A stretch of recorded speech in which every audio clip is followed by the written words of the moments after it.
Doing the 360 defense requires you keep your body in motion at all times, using your arms to defend different angles of attack. The key is keeping your arms at an oblique angle with your hands open and straight so that you don't take any blows straight on. Each is deflected down the angle of your forearm, which reduces its impact.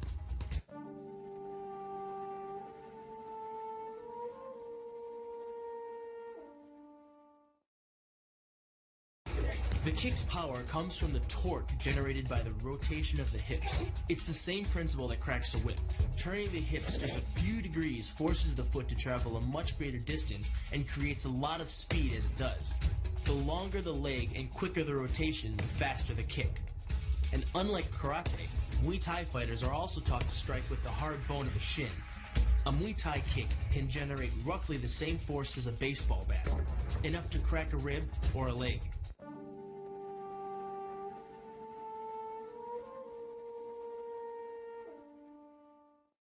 The hyperextension of the elbow, created by pulling back on the locked arm, virtually ensures that he will be taken down. The knee strike to the wrist dislodges the knife and further loads the elbow and shoulder. The technique can easily result in damage to the elbow joint, the tendons of the rotator cuff, or even a broken arm.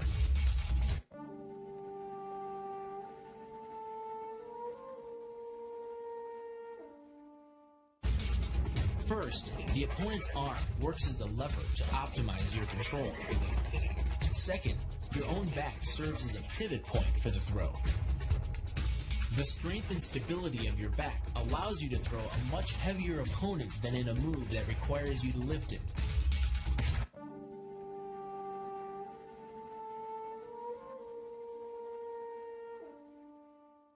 This kick is all about speed. The further the foot travels, the greater its acceleration, and the more dangerous a weapon it becomes. Powered by the muscles of the hip flexor and the quadriceps, by the time your foot reaches your opponent's throat, it's traveling nearly 40 miles per hour. That type of speed yields over 1,000 pounds of force, enough to puncture the Adam's apple and crush your windpipe.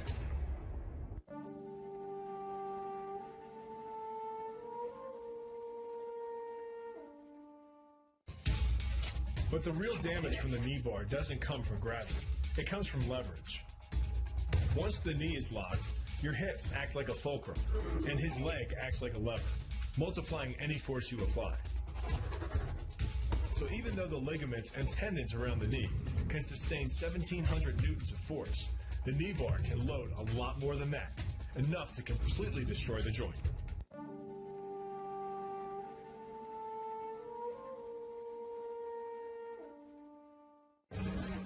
The key to the reap is to get your opponent's center of mass outside his stability zone. To do that, the Marine pushes his opponent at a location above the center of mass, while using his sweeping leg to create a tripping point, which is below his opponent's center of mass. Once the loss of stability has occurred, gravity does the work, and the damage. On the ground and on his back, your opponent is now vulnerable to any number of finishing strikes.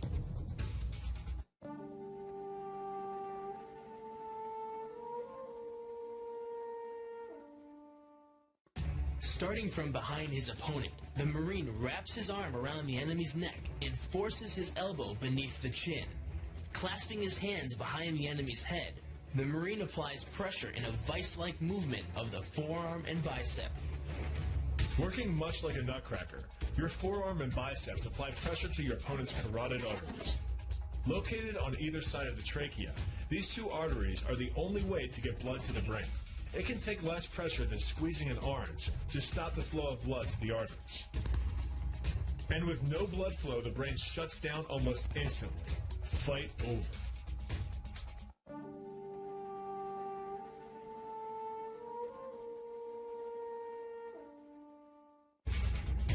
It's aimed at the largest gland in the human body, the liver. A direct hit won't just bring an opponent down. It can rupture the gland, causing severe internal bleeding. But the liver is well protected by the rib cage, so the kick must be accurate to within half an inch.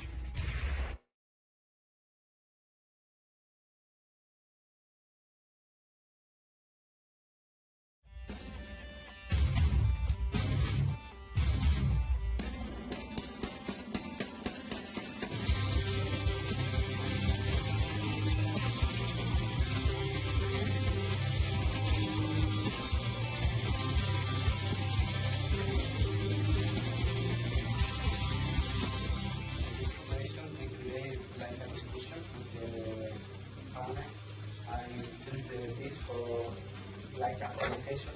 He attacked me. I use the same moment for manipulation. How catch the leg, how manipulation now the body like a shield, counter the wall, control the ball, in the same moment control all the area, catch the leg, and block the leg.